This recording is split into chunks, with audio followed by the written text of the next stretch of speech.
Assalamualaikum warahmatullahi wabarakatuh. Saya Alfani Farisal Wirautama dari Prodi S1 Sistem Informasi dengan NIM 19051214044. Kali ini saya akan membahas tentang sejarah internet. Sebelum membahas tentang sejarah internet, kita harus tahu apa sih internet itu. Di sini ada beberapa poin yang akan saya bahas.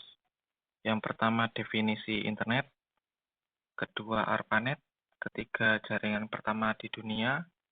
Keempat, World Wide Web. Kelima, internet di Indonesia. Langsung saja kita ke poin pertama.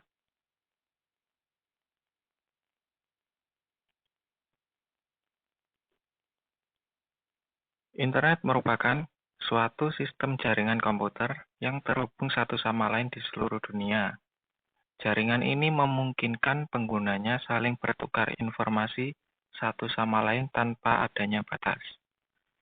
Namun tidak seperti televisi, mobil, ataupun bola lampu, internet tidak ditemukan oleh satu orang saja. Jadi, butuh beberapa orang untuk mengembangkan dan menyempurnakan internet. Oke, kita lanjut. ARPANET. Pada tanggal 4 Oktober 1457, Uni Soviet pertama kali meluncurkan satelit buatan manusia ke orbit, dikenal dengan sebutan Sputnik. Sputnik pada saat itu sebenarnya tidak banyak memberikan manfaat bagi siapapun. Namun, bagi banyak penduduk Amerika Serikat, Sputnik merupakan ancaman yang menakutkan.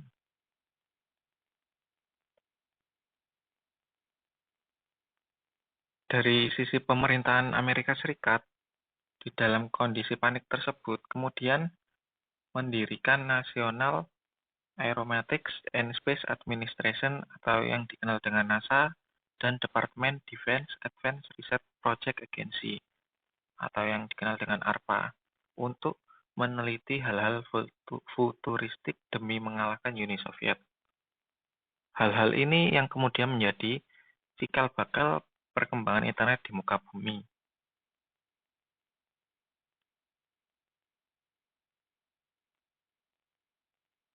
Ilmuwan dan pemerhati militer saat itu begitu mencemaskan kondisi ini. Mereka khawatir Uni Soviet akan melumpuhkan sistem komunikasi yang mereka miliki hanya dengan satu misil saja.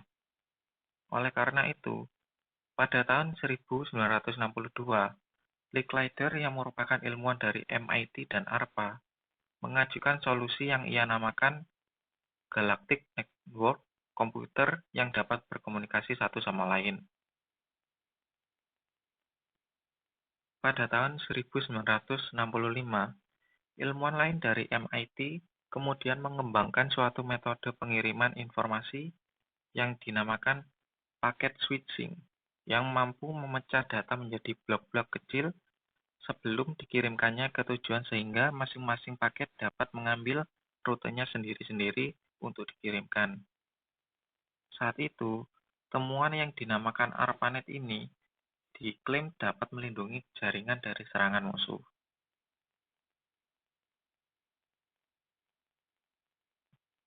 Jaringan internet pertama yang ada di dunia. Pada tahun 1969, ARPANET mengembangkan suatu metode pengiriman pesan antar satu komputer dengan komputer yang lainnya, yang dinamakan node-to-node communication. Pengiriman pesan yang pertama kali dilakukan dari laboratorium penelitian di UCLA ke Stanford. Pesan yang dikirimkan berupa satu kata, login. Tidak terkirim seluruhnya karena terjadi kerusakan, sehingga Stanford hanya menerima 2 huruf pertama dari keseluruhan pesan tersebut.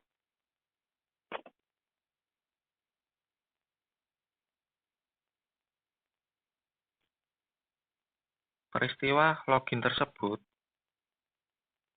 ARPANET kembali mencatat sejarah perkembangan internet dengan cara menghubungkan 4 buah komputer dengan ARPANET.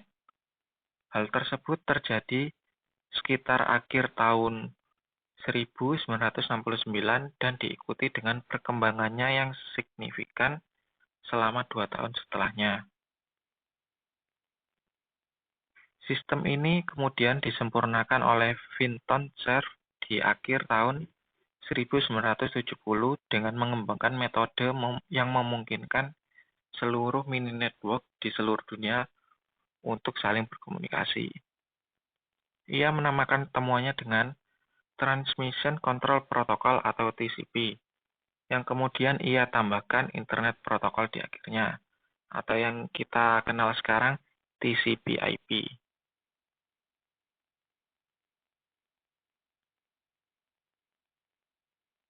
World Wide Web. Protokol yang diciptakan oleh Cerf telah mengubah Internet seluruhnya. Protokol ini menyebabkan Internet dapat terhubung di seluruh dunia. Sepanjang tahun 1980 hingga 1990-an, Internet digunakan oleh peneliti untuk mengirimkan satu data ke satu sama lain. Namun, pada tahun 1991, Tim Berners-Lee, seorang programmer asal Swiss, mengenalkan konsepnya yang dinamakan dengan The World Wide Web. Konsep ini mengenalkan bahwa Internet bukan hanya tempat untuk saling berkirim informasi satu sama lain di tempat yang jauh. Saat ini pun Swiss menjadi salah satu negara dengan kecepatan Internet tercepat di dunia.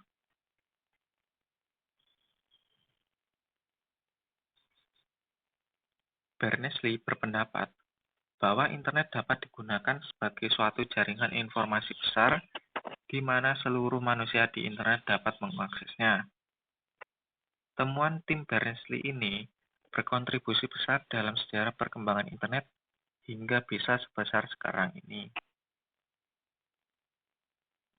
Pada tahun 1992, dikembangkan suatu browser yang dinamakan dengan Mosaic, pendahulu dari Netscape, oleh sekelompok mahasiswa dari University of Illinois.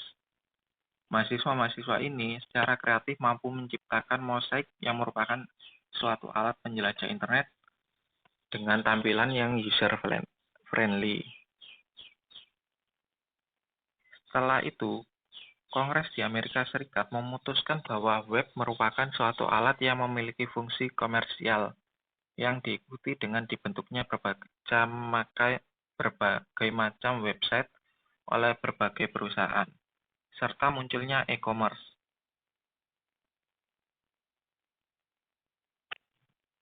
Masuknya Internet ke Indonesia. Internet masuk ke Indonesia di awal tahun 1990 dan saat itu merupakan barang impor yang artinya terbilang mahal dan hanya dapat dinikmati oleh kaum-kaum elit saja. Saat itu, Internet bersifat terbatas dan tidak memiliki dampak sosial yang besar bagi Indonesia. Sebenarnya, koneksi Internet pertama kali di Indonesia dilakukan oleh Joseph Lu Hukai pada tahun 1983.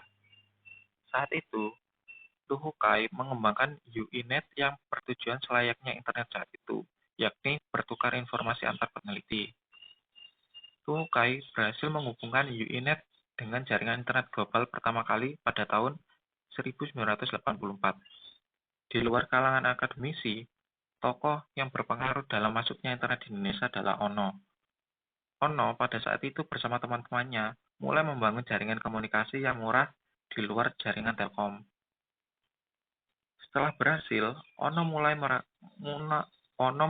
melakukan publikasi artikel cara membangun jaringan Internet.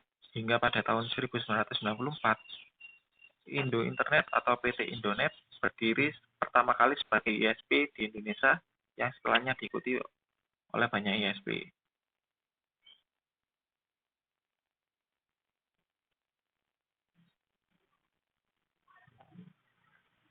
Kemudian, di awal-awal tahun 1996, mulai dikenal dengan istilah warung internet yang menyediakan koneksi internet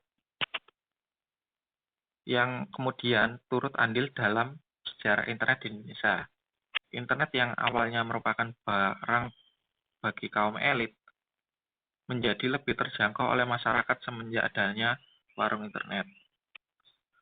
Sejak saat itu, perkembangan internet di Indonesia menjadi nyaris tidak terbendung. Bahkan saat ini diketahui banyak pengguna internet di Indonesia mencapai 1.130 juta orang, yang berarti sudah setengah dari populasi di negeri ini mengenal internet.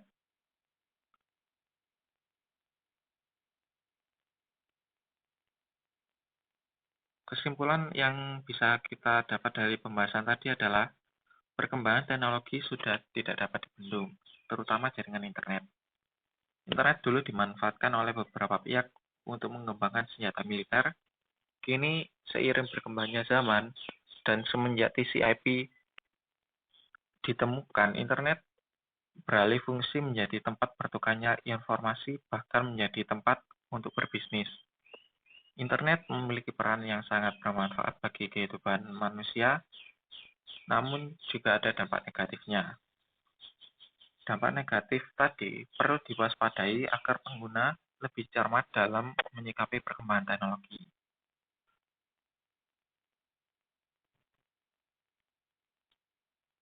Cukup sekian yang dapat saya sampaikan dari pembahasan kali ini. Semoga bermanfaat. Wassalamualaikum warahmatullahi wabarakatuh.